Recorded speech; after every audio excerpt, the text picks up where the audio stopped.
Bonne année 2018, je te souhaite 12 mois de joie, 52 semaines de plaisir, 365 jours de succès, 8760 heures de santé, 725 600 minutes de chance, d'amour.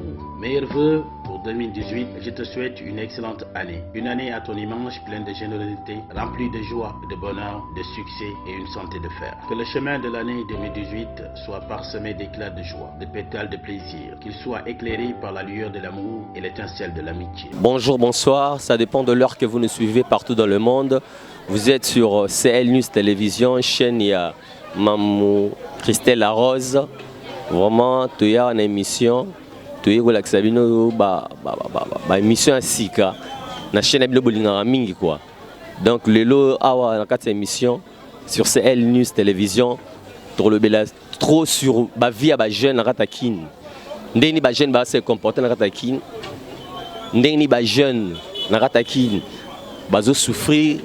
Pendeni ba jeune bazo luka ba évoluer mais moyen évoluer za te vie ba maraba difficulté morbo. To rentamé pel kamba ba église, to lobela na rata ba église.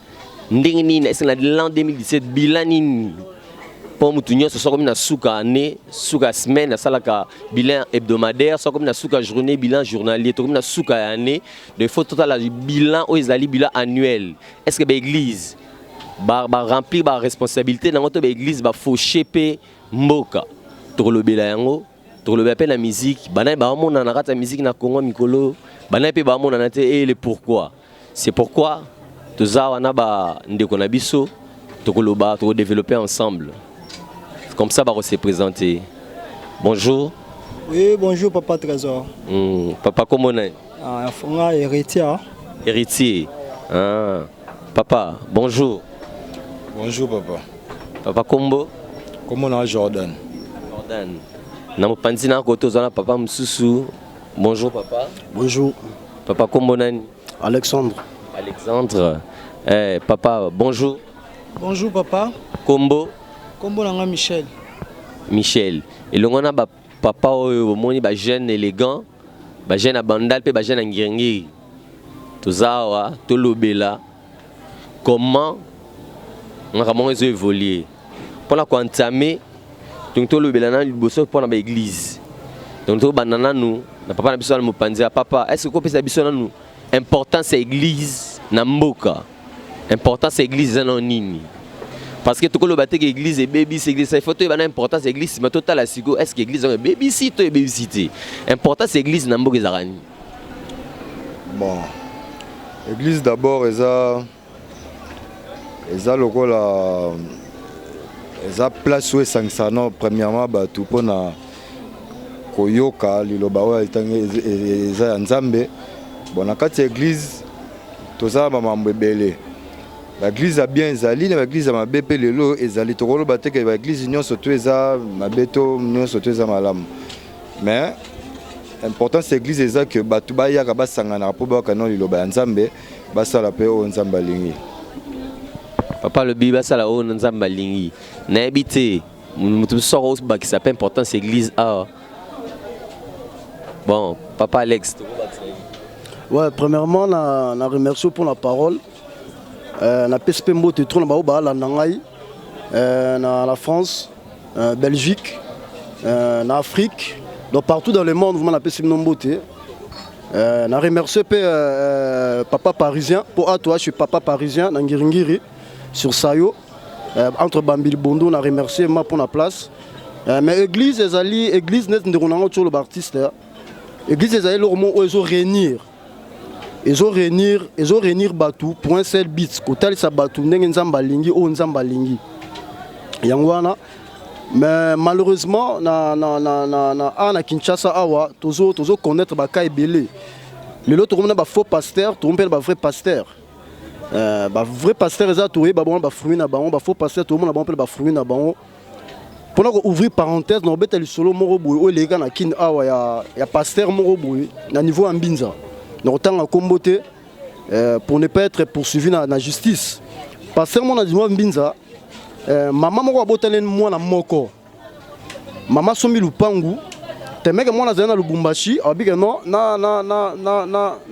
na zo église ndaku na pesa pasteur akoma ko evrer na kati église wana pasteur pas zu lupangu ami ko evrer pe na kati église à maman mais tellement que maman pe la kin awa pas za bande côté ba ki bande retour ba tika na Lubumbashi a confié pasteur mission moko bonini ba ki ko légaliser ba dossier ya parcelle na niveau ya commune ya Ngalema.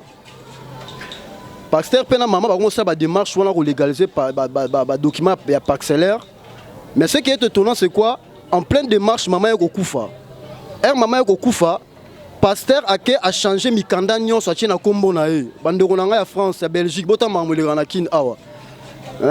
Donc pasteur a zui ba document wana tient na kombo na e. Soit disant que yende mta sombe lupango wana maman na donc a tekela ke lupango wana.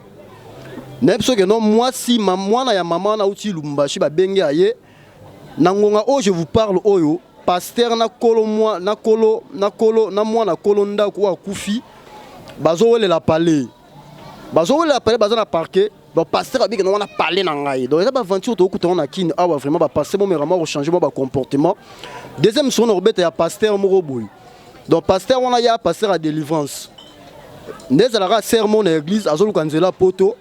Mais parce que pas bien servi que non, à programmer journée à délivrance, non, journée à délivrance c'est à la mercredi.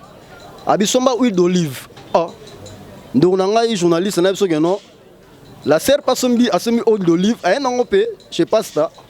Parce que non, serre les tesana des mois au tumisao, oiseau sala que non, aucun de pototé, oiseau kangama, on a ba visa tout ça ba démarche na o, des mois na azana nzoto no ya, nzoto ba c'est beau ce qu'ils ont maman ya bo la nanga vraiment. Moi sans pider moi peut permettre pour na likambo na donc nzoto na moi nzoto moi ça ba maman pasteur alobi que non il faut acha moi c'est abattu huile d'olive na nzoto ba ça ba maman vraiment ba pasteur au pesa ta huile d'olive ta ko pesa ta mobile na été vraiment donc yo mo ngo huile d'olive côté na quelle intention vraiment ba blo to coûter na ma soleuse belé mais au cours de l'émission a vraiment tout atteindre. Oui, que beaucoup de pasteur. Vraiment, quand on parle de pasteur, il y a aussi le vrai, il y a aussi le faux. Quand il y a le faux, il y a aussi le vrai. Trop le bâté que pasteur soit ça la rabongo. Mais en 2017, ne pas pasteur ne se comporter, soit disant prophète, soit disant cause appelle ben rabino na poto na te na sambela pona yo. Nzamba lo bibo, nzamba peut-être. Donc il y a aussi le vrai. Dans le but que nyon so bazama bete, il est vrai aussi. Papa na bité yoko baksani pona l'église. Oui, merci pour la liloba. On a encore qui c'est ça que Kakande, papa Nabiso Outikoloba, parmi les vrais il y a des faux, parmi les faux il y a aussi de vrais.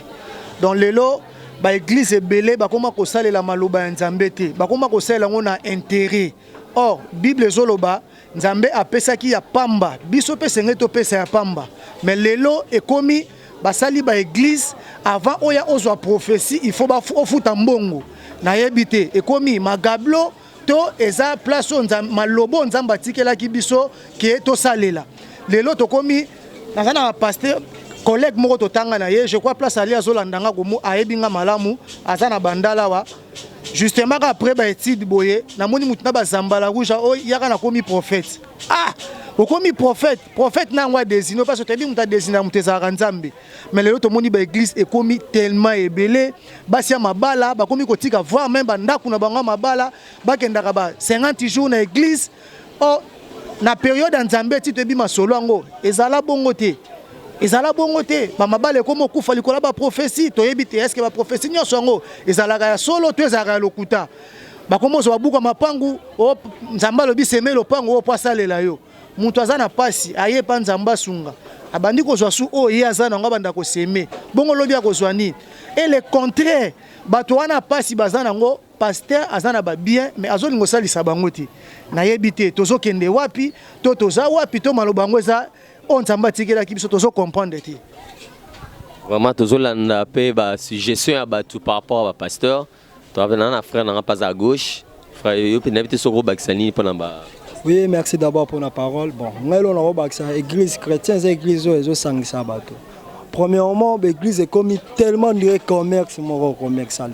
L'église est comme par-ci par-là. Au moins, on a voisin, l'église est quand même l'église makele le obazoye makuna ba hotel. Alors, et comme ça pour propre eza pour un intérêt personnel moko boy ba mo sale lango bien pour les églises pour noter à bateau. Moi je suis chrétien, naza chrétien na sambela. Mais par rapport au même l'église ça ne va pas parce que l'église la plupart l'église de Bakama le plus en plus l'église de Bakama ma BP zoya ma casse souffrance zoya alors intervention ce que l'église on va prier on est non pour mboko to ba on va sera catholique alors l'église chrétienne sera catholique mais tant de on doit vivre mais le comme pire l'église de Bakama souffrance zoya plus que ba pasteur ba hôtel matel kamba mboka ça ba problème c'est bien mboka mais ba pasteur ba attendre ni parole premièrement, on va passer comment la banque est politique. Alors, je ne sais même pas. L'église, on a qui est wapi. Bana ba fazer ba comme belé na l'église, il y a un pasteur. Tant qu'on kangi mo naza misala mabe. Misala mabe ez esprit. Et loko morobo. Et ko bi mananzela prière be nanzela fimbu. Na mo ba pasteur belé ba pandi ba foya batu. Moi na wana naza ndoki ba bengana. Mais ce n'est pas ça. Ce n'est pas ça dans longa rolo bara yango na naza vraiment suis vraiment déçu na mambozo le na mboka na biso donc. Voilà. Donc tant tozolo ba makambo oyoyo. Tozolo ba que eza makambo tozolo ba que ba pasteur nyonso. Ba pasteur nyonso baza mabete. Il y a les vrais, il y a aussi le faux. Donc tant on va dire que tu s'attaquer na pasteur, tu s'attaquer na ba faux prophète, ba faux pasteur. Quand on a comme église, tout le est-ce que il y a les 31, tu il y a les 31 est-ce que ba veille vous allez parce que tout le monde a les 31 ils a tout monsieur sous bon ça la va veiller na bango ils là les 30 va monsieur habiter ça les 29 na habiter est-ce que vous allez et on biso tout ça pour besoin de information et on te rappelle si je sais parce que tout le monde a ça les 31 parce que pas les 31 bon ça là parce que habiter dans ça les 29 na habiter par rapport à wana tout le monde Alex na été sur le bani. Merci pour la parole. Biso Tomi Tuna dans les 31 comme la fin du monde na kin awa. Tu habites sur ni négozala mais vraiment nzamba sungara les bien. Tout le monde peut jour on va pasteur va changer programme. Tu habites comme d'habitude des ala veiller les 31 mais le logo mi veille comme les 29, monsieur batché les 28, monsieur batché les 27. Tu habites que non, tu habites ceux qui va recouvrir Nzambe, bazo qui maliwa bien, tu habites vraiment tu sais comme pasteur. Maman Nzambe changer, il changer jamais programme. Dimanche tu es bien aux almukolo oyo bandos ba chrétiens nos ba sanganara pour ba kumisa Nzambe. Mais malheureusement à la king dimanche ils aura église catholique ne mutu et se réunir pour ba kumisa Nzambe et surtout c'est que grave ezanini ba veille de prière il y a le 31 au tu es venu dans la king awa et aux alati. Et on m'a franchement, Zama Mutuna, Tomi Tuna, mais qui va verra, tout le monde a ni les gars. Tous en Lika Nzamba Rosunga. Nzamba Rosunga, papa n'a pas été sur le bac s'appelle comme pour la maman les 31. Bon, les 31, ceux qui va veiller, bon, on a vraiment tout évité. Parce que le programme, on est toujours qui l'a mamboka. En tout cas, dans une information, tu sais que tu vas ressembler à Nzambe les 31 parce que tu as chaque les 31 ça va veiller pour mutunyo so akumi Nzambe parce que Nzambe a battu le bisoko banda mbole banda qui tito comme na suka en tout cas ça relo mo boye il faut ezala mais ceux qui aiment sous ezala peut-être par rapport à la situation mamuezo les ganamboka alors wana côté en tout cas condamné ni ba pasteur ni ba église pour les pour nous regarder la sécurité à banamboka de façon qui a protégé les millimètres batumsu pour habiter au Égolek. Mais ce qui est plus important, même Moutunanda Kunae, on a droit au sein de sa famille, que ça peut venir Nanda Kunae, na bananae, na moisi et puis c'est ça. Ah. Ouais, tout ça le bien que comme ba jeune, tout ça mon ba jeune qui n'a un phénomène moi aux régner, ils a phénomène gégé, tant ba gégé donc ba gêné.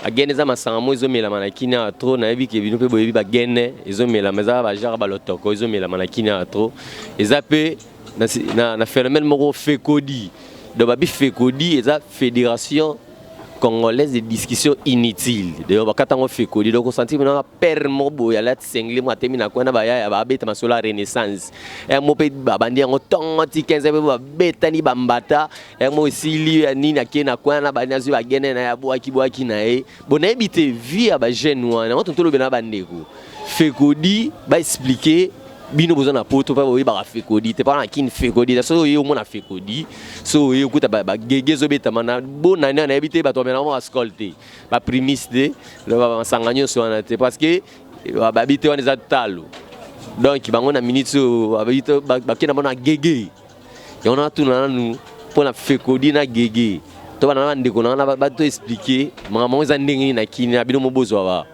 ba réponse non. Oui, merci, grand journaliste. Vraiment, il n'y a aucun mozanin, il n'y a aucun mozanin non, na kin awa, bandebo dans l'option en Nord, Belgique, Paris, Suisse, Hollande, States. Vraiment, il n'y a aucun na kin abokenda botika na kin ezo salama. Na kin awa yoma geno, ya musu ba bitina ba yoma ni mona tonga la muki, na brosse na munoko, na sueme na kingo, misuko na fobo mona lati me sueme boy. Na brosse na mulangi na ma bima na coin veni.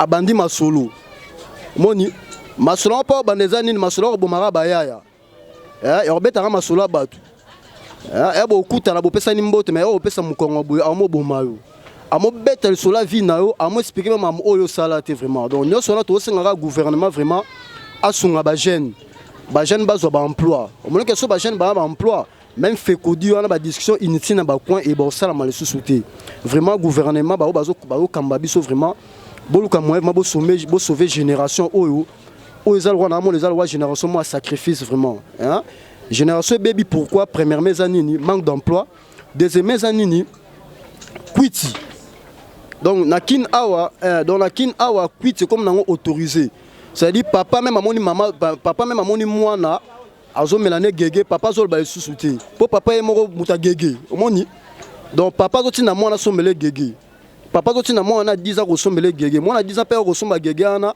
atali gauche atali droite abwaki mwa ndambu omoni vraiment yango wana za bablo auto okuta na kin awa génération ma sacrifié vraiment l'état a ça de son mieux état que l'état état que bon bazo gouverner biso bala ça de l'air mieux pour ba bimsa biso na ba circonstances wana pour génération risquées à la main donc perdu quoi.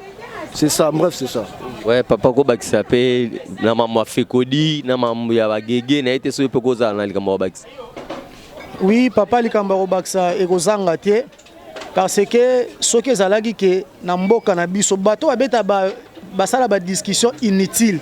Donc eza mutu moko la muki na tongo ayebite akokende wapi akosala nini esengela sala donc musala na ye koma soka la muki esengela bimi atelemi na coin ba former moi groupe ba bandi moi discussion moko boetio moi pe discussion ne mema bango ti pourquoi nyonso wana eza manque d'emploi na mboka na biso parce que ceux qui jeune nyonso la muki abike ero c'était nga fona za na musala je ne crois pas qu'otika musala agenda te mana kwa beta masolo abeta masolo ta koluka kende place azaka moi 10 francs pour amisunga asunga pe foyer to libota na ye.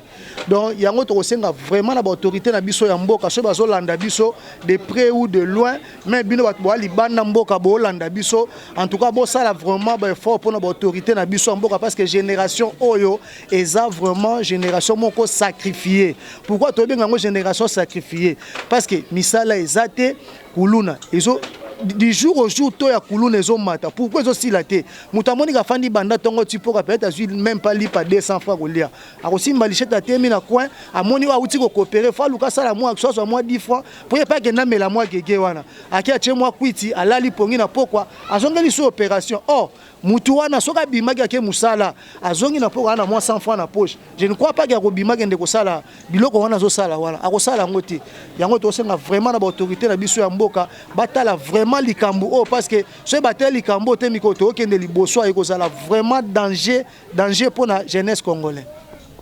Bon ça va vous appelez ndeko na biso za na gauche akolo bape moi miki. Ouais merci papa premièrement likambo ya fekodi non groupe wana ezo créer parce que emploi ezalité parce que muto a ozo attend robima ok musala jamais koya ko se distraire na ba débat zanga ba débat inutile alors ba groupe on est créé parce que emploi ezate misala ezate yango moni ke mutu muso ko lamukelo ko sala ate a se distraire ata moi na masolo moi na ba débat e benda air ba parents nga za na bondo na ba foot wana na bondo omona parents mususu papa mususu me banda tongo bana ba yebi ke papa bimaya kenda musala mais nzoka papa ino ça débat parce que en emploi ezate misala ezate alors yango moni ke non souffrance ezo régner makasi na mboko parce que ba emploi bazo aider biso te bazo aider biso ba emploi te biso ba jeune to si ça ba classe mais misala ya kosala ezate na tala na Molière kuluna ba okangaye muyibi ba okangaye oh non est-ce que yo misala sili okoteka mai un diplômé un licencié okoteka mai donc biso ne stoko mabana mai ba coordonner alors mutu musu musala za été mais babi prend en charge les gens ma bête il n'y a pas de ce métier eza mabete mais mutu fa ça les locaux ya tangeli parce que to kenda classe pas mandé eza ba tu musu pe batangela ma musu mais ba koma pe ba koma né musicien mais atangela musique oui là à réussir ouais on est à la mais par rapport à quoi est-ce que ngane za bona koteka mai parce que misalo ba comment pone la biso na kini ça mais tabazolo ba il n'y a pas de ce métier oui là pas de ce métier c'est que koteka na pe za ba bateka mai pe ba koma pe miner ah mais ngana ndimi to teka mai alors na koteka pourquoi pas oteka point oui tango naza na eloko tole na yiba na teka siko yebisanga tango za eloko te fo yiba po yiba oteka mai donc misala na biso na donc mboka mobimbo to oteka ba mai na lobi boye tango ne ozawa na bi itango mutu azana musala te ako créer ko se prendre en charge ya on est comme na loba créer biso ba emploi parce que to za tante musala na mboka fo ba biso ba jeune faut de vivre en faut ba emploi zalat telaka mutu akorisi 35 à 38 azana chez ba parents est-ce que wana za normal ko bale koma ba fille ba koma ko kende na ba église fo ba sambela ba prière makasi na libala mais libala za bongo te libala za mutu nyoso na droit au bala yo posa na droit au bala parce que libala ela mutu nyoso fa bala deuxièmement pour na gege hein bralma bra Congo Koi, ils en ont combien? Et m'a dit plus de 2500 francs. Alors, mutu soit la possibilité on a été. Alors, il y a un coup c'est Amélie Gege c'est combien? Si mutu soit on a 1000 francs, on a 500 francs. Ce que Amélie moi mesure on a ça na coûte ma casse. Ne le est grave te na mboko comme ça on grâce. Alcool c'est rien. Tout le monde a ba pays monsieur Alibanda. Masangé le côté même attend na Bangola ba masanga ça coûte rien. Mais ah na bisuna masangé comme grave pour nos mela. Pour va nos mela ta nkoyo ya pamba ta tirbo ya pamba. Ça coûte aux combien ça la raté. Alors monique yango moni banzele comme mukuse ba ninga ba mo kende ba ndeko na biso ba mo kende omela ba gege parce que wana za monzela mukuse mais ça bongo te via ba fozala. Quand ndenge ndeko na biso to ko rejoindre ndeko na biso ne ba loba na français à chacun son métier. Donc ndeko lobi ki ede ba créer ba métier propre ya mutu ko za la ndeza na spécialisé na boy. Ya monique était côté kama yana ça lui indispose. Donc moi so ba misali ezalaki dans toute catégorie peut-être ba toi ba ko se retrouver pe na katakini. Totolo bepel kamoyo ya musique na katakini 2017 comment s'est comporté. Yango tout ça la bilan moko banani bazomona na kata ki na kata musique banani bazobinisa mais ko binisa la bango pe comment pe banani ba mona na te na kata kin ah yango ensemble na bandeko toloba baloba banani bazobeta ko na bonne année o banani baza au top pe banani pe baza ba leader mais baza te to ki bango to kaza na bonne année nzemo na e pe na o ya bimise ko beti zati to yo kapé bandeko yango to bandina ndeko na ngaza na droite papa na yote so ko lo bani veut dire pour la Maramboana il y a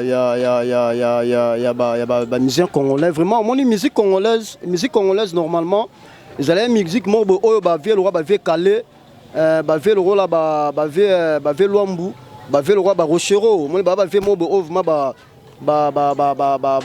émerger ba ça que musique congolaise comme alwa eux ça lelo ba venir me ba de la forêt ba papa wemba ba kofi ba jubem piana le tout le monde ba fali ba faire quand même ba zo même ma musique congolaise là est-ce que ça lelo mais ce qui est grave c'est quoi musique congolaise ça obstacle pour la musique congolaise ça premièrement ça polémique moni polémique normalement ils ont besoin de musique congolaise à lelo tout le monde ba misem so mon aller quand so l'accès Alexa ba mituka zo l'accès bandaku non au lieu l'accès mituko l'accès bandaku l'accès sonne ba hôpital au tongi l'accès so ba école moko gratuit pour la bana au lieu l'accès mituka wana l'accès so ba mususu vraiment yango wana mais pour l'année oyo na fin de l'année oyo ba mission olo ba yokana to wana maso nani wa hôtel de la forêt mondibu quand même bon on a peso kanga tout appelle de la forêt papa quoi et on a yepé zengaluke tout peso kanga bazobina tout ça tout appelle match qui Macintosh et des naravement ça ba simba on a pe ba chéri pe ba le longo fort pa denisa ndeka ba mesana yango na pezo kanga mais eloko ya okamu eza nini musique na biso congolaise lelo comme il faut bêtise omoni musique congolaise lelo comme il faut bêtise faut muta yemba bêtise pour musique congolaise oyo kama mais surtout que ba chant le rôle ba vero show ba yemba ba vero show ba yemba mukona kokufa vero show yemba mukona kokufa kanga omoni tout le monde va vrai ba grand calais ba yemba indépendance kanga bablo mwande on a vraiment pour ne pas monopoliser la parole na pesi ba ndeko mususu baza wana comme ça ba ndeko na éviter so Robaxen. Bon, Yako Baxeza kaka musique na biso vraiment ezaki musique moko ezalaki préférée en Afrique pe en Europe. Mais kota la lelo musique na biso na batu o bande ko chaka te na kati ya musique na solo ba ivoirien batu musu lelo nde bango ba komi na top biso to comme le roi na si. Pourquoi eza bongo? Ce total le roi ba Madilu ba yemba ba nzembo musu ba pepe kale ba yemba ba mabele mais ba nzembo wana ba yemba to mona bêtise na kati c'est comment ko sala biso moi soni bo excuser nga na ba artiste congolais na biso en tout cas ba nzembo na bango eza sa soni ya ofanda na ndaku ko landango atana bana et comment ça la soni ya ko landango parce que oyo comment obima na munoko na bango eza vraiment scandale. Donc on a ko koloba oui boso beta musique bien et zo kanango bien boso belé mwana cité ba kombo na bino nyonso ezate mais bo bongisa côté wana po ezala malamu pour la génération peso ya sima na biso ba kota na rythme oti. Bon to succès na de na biso azana mopanzi ce par na parole à Suga Roloba pour na mama musique. Merci pour la parole musique na biso bon en tout cas pour la musique ndenge tuna une question no loba ki banani baza au top. En tout cas, fait dans la raison de la forêt, c'est le numéro 1 pour les papas na bangonia sur la minute. Et puis, dans Fabregas, c'est bon. Bon, on est à ça qui en tout cas ils ont cartonné. Surtout que na moi à côté musu so mona Bill Clinton peut azo de ndawana et ça peut moi bien à terrain. Héritier na rumba ndé yepé sous en tout cas félicitations yepé kotoana na rumba en direct. Na karma pas na tout dans des clips nemo ba tout ça ba mikolo yo. Azolo bilaso sirena nyango wana sopa bwa kelina ntoyebi bete mais c'est intéressant moi ba biloko yembi wana en tout cas c'est tout quoi ba wana ndinga na moni ba na top ouais tous appels de gauche sozaï mopanzi na à gauche soit appel likambo loba ouais merci pour la parole bon ngana koloba ka musique na biso eza ko kita parce que biso moko nonu ba rumba na biso tonda obeta na kala. Ils ont vraiment s'intéressé trop à l'international. Nous avons kima, donc art naie, rumba naie, musique naie, akina beta libanda là ils en ont bien. Tout le monde a nigérien, tout le monde a nigérien, ça va succès libanda. Bah y a dans le monde entier parce que musique n'a pas besoin comme le moi mukeme, bah respecter donc coutume na musique na bango quoi, bah respecter mon maximum. Donc voilà. Pour la musique na biso musique na biso ko kitate parce que biso to beta ba grande salle na monde entier to beta ba salle msu boto mona ba mission msu mo beta mais lo ga ezaka ezo boma biso la musique na biso ezaka to koti mo trop ignorance to mi mo un peu ko envier ba musique mo libanda ki ya biso to zonga na rumba ndeti nga faire gola aza vraiment artiste nanga parce que apes aza moi fier de l'être quoi abimsaka musique na même libanda rumba mutaobi na rumba mundele pa obi na rumba tu vois ba Kofi Olomide ba changer ba marque c'était bazaka même art on comprend pour sa base musique na biso tu vois ngelo na olo ba ke ba coup de chapeau ba sa musique na ba beta bien ba coup de chapeau to yo quand même et lo kana ko pesa moi to lezaka moi ba ki ba longola moi bêtise trop moi bêtise voilà. Donc coup de chapeau pesami na ba mission to ya Congo mais ba bika ke moi bêtise ndé les raté to bo beta on est ba rocho ba beta et ça la bien quand to comme na suka to za na temps ya ba nouvel an yango mutu na mutu ko pesa ba meilleur venu ba dédicace to banzina ndeko na ngaza na droite. Oui merci premièrement pourquoi parce que toujours matin au solo là on est au solo li vraiment to chrétien absolument mututé. Tout le biga clairement bah on va concerné vraiment bah changer moi n'enga kozala mais bah on peut pas concerné te bah ça toujours na droit chemin bah zo même pour to boire clairement bah fleur vraiment na souhaiter bah meilleur vie na ngai na States na États-Unis et pas Manero vraiment na tous porter toujours na cœur toujours porter toujours à quelle manière vraiment avec Rolandanga sur internet na peso mbote ben la peste même en Belgique et pas maman Junel Kabedi na souhaité fait vraiment ba meilleur vœu na peste sous mbote na Norvège et pas le fait Basile Malem ingénieur vraiment malgré trop bien la tête mais quand même dans ça tout au sous la maison quand même mbote na yo ben la peste mbote na Jubek et pas Maxime Bilemo hein Mwalim Maxime Bilemo vraiment la peste mbote na Jubek na kin après la peste la masse tout bambote vraiment yango wana ba meilleur vœu ba bonana quoi c'est tout. Ça va, toke pande ko nanga na gauche na ngai.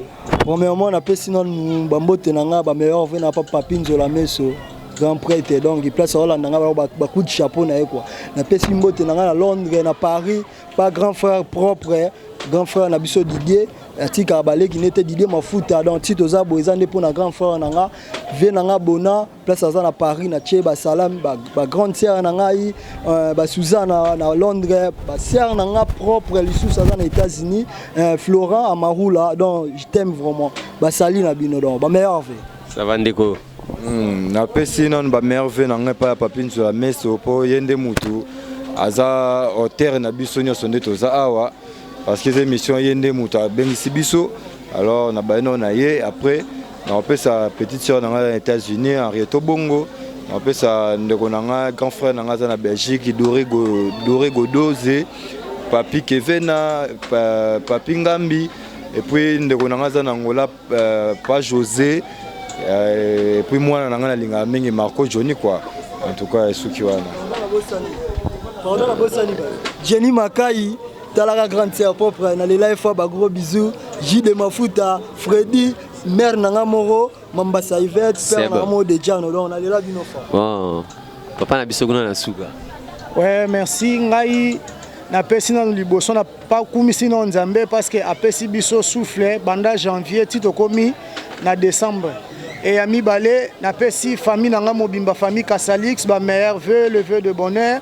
Na pesi collègue nangai docteur Sokat matondo place ali na centre ba coup de chapeau na pesi moi si nanga miralisi ki mbote place azali na banda en tant que ba meilleur vœu na pasteur nanga na linga mingi pasteur nanga le père Guy Kawele na bâton fleuri ba meilleur vœu na yo. Vraiment te CP ne bozala ki wana vraiment cimenté scotché bolanda biso vraiment sur CL News télévision. On a appelé la dédicace nangai vraiment na papinzo la messe NTP Pro pe na pesi na ba onyoso oyaye bazali belé scotché na temps bazolanda biso na pesi na batunyo so partout le monde bazolanda biso na kanti vraiment à la prochaine édition bon na biso lisus pas tout mais la bino sous ba réalité toujours est vrai sur CL News télévision Christelle Mamoula Rose na pesi pe ya yangwana vraiment au revoir de nouvel an meilleurs vœux à tous. J'ai joué Noël pour ma baille. Melena kabeli forêt équatoriale Saki bolingo ezalaki ata maye Melena sambeli ata fleuve ya Congo Chéri eske okokoka kotanga nombre ya litrage oyo eza na fleuve ya RDC impossible insalamable eza bolingo eloko mosusu te eza bolingo didukalala buya mayola ashiro chamala odon pambu London geloren paka nasalula na ye bilele na babiju seri na ngai alula na ye bazikiziki na banyominyomi matula mpaka ye